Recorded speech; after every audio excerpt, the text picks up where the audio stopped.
We demand justice. রাস্তা ছেড়ে নড়ছি না, রাজপথ ছাড়ছি না। তিলোত্তমার রক্ত চোখ সবার বুকে মশালো, তিলোত্তমার রক্ত চোখ সবার বুকে মশালো। আর কতদিন সময় চাই? জবাব দাও সিবিআই। আর কতদিন সময় চাই? জবাব দাও CBI. We want justice. We want justice. We demand justice. We want justice. তিলোত্তমার রক্ত চোখ সবার বুকে মশালো, তিলোত্তমার রক্ত চোখ সবার বুকে মশালো। সময় চাই? জবাব দাও সিবিআই। বেরিয়ে গেল 365 দিন, বেরিয়ে গেল 365 দিন, আমার দিদির বিচার দিন। আর কতদিন সময় চাই? জবাব দাও সিবিআই। আর কতদিন সময় চাই? জবাব দাও সিবিআই। রাস্তা ছেড়ে নড়ছি না, রাজপথ ছাড়ছি না। রাস্তা ছেড়ে নড়ছি না, রাজপথ ছাড়ছি না।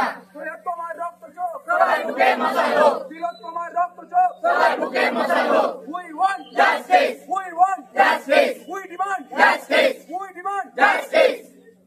দেখতে দেখতে পেরিয়ে গেল একটা বছর। আরজিকর মেডিকেল কলেজ হাসপাতালের নৃশংস ঘটনার সঙ্গে কে বা কারা জড়িত তাদের প্রকৃত পরিচয় এখনও পর্যন্ত সামনে এলো না। স্বাভাবিকভাবেই উত্তাল এই বিষয় নিয়ে গোটা বাংলা।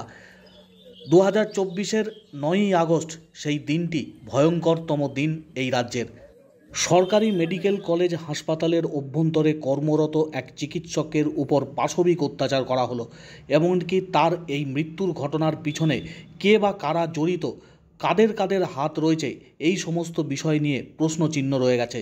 দেখতে দেখতে পেরিয়ে গেল একটা বছর, এখনও পর্যন্ত বিচারহীন অভয়া। সেই ঘটনাকে স্মরণ করি ফের রাত জাগছে আজ রাজ্যের বিভিন্ন স্তরের মানুষজন। মহানগর থেকে শুরু করে বিভিন্ন জেলায় জেলায় বিচারহীন এক বছর, তিলোত্তমার বিচার চাই, সেই দাবিকে সামনে রেখে ফের পথে নামছেন মানুষজন। বাঁকুড়ার সম্মেলনী মেডিকেল কলেজ হাসপাতালের পড়ুয়ারা তারাও পথে নামলো মোমের আলোয় আজকের দিনটি স্মরণীয় করতে এবং আবারও সেই আন্দোলনকে জোরালো করতে পথে নামলো পড়ুয়ারা। উই ওয়ান্ট জাস্টিস এই স্লোগানকে সামনে রেখে অভয়ার প্রতিকৃতিতে মাল্যদান করে শ্রদ্ধা নিবেদন করলেন মেডিকেল কলেজ হাসপাতালের বিভিন্ন চিকিৎসক পড়ুয়ারা। সাধারণ মানুষজন তারাও উপস্থিত হয়েছিলেন এই কর্মসূচিতে। দেখতে দেখতে এক বছর অতিক্রান্ত।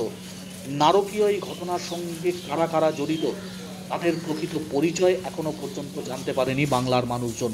স্বাভাবিকভাবেই তার সহপাঠীরা এবং তার সহকর্মীরা তারা যেমন উৎকণ্ঠায়, গোটা পরিবার এই ঘটনায় যথেষ্ট ক্ষুব্ধ। সিবিআইয়ের যে বিচার পদ্ধতি সেখানেও নানান রকমের প্রশ্নচিহ্ন দেখা দিয়েছে ইতিমধ্যেই। ক্ষোভে ফুঁসছে অভয়ার মা বাবা। বিভিন্ন জায়গায় বিচারের দাবিতে তারাও সরব হয়েছেন। দিল্লি পর্যন্ত ছুটে গিয়েছেন অভয়ার বাবা মা, তবুও এখনও পর্যন্ত বিচারহীন। আগামীকাল নবান্ন অভিযানের ডাক দিয়েছেন তারা। আর আজ জেলায় জেলায় বিভিন্ন প্রান্তে অভয়ার প্রতি শ্রদ্ধা জানাতে ফের পথে নামছেন মানুষজন। মহানগরে রাত জাগবেন যেমন মানুষজন, পাশাপাশি জেলায় বিভিন্ন মেডিকেল কলেজ হাসপাতালের পড়ুয়ারা, চিকিৎসকরা তারাও প্রতিবাদে ফের পথে নেমেছেন। উই ওয়ান্ট জাস্টিস এই স্লোগানকে সামনে রেখে বাঁকুড়ার সম্মেলনী মেডিকেল কলেজ হাসপাতালের বিভিন্ন বিভাগের পড়ুয়ারা তারা পথে নামলেন। দাবি আমাদের প্রথম দিন থেকে যে দাবি সেটাই, উই ওয়ান্ট জাস্টিস, আমার দিদির বিচার চাই, এই দাবিকে সামনে রেখে এবং দ্বিতীয় অভয় যেন না তৈরি হয় এটাকে সামনে রেখে লড়াই চলছে।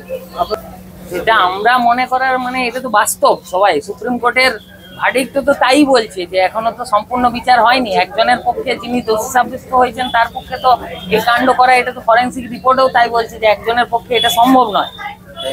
তার জন্য বাকিরা যাতে সাজাপ্রাপ্ত হয় এই জন্য বিচার চাই।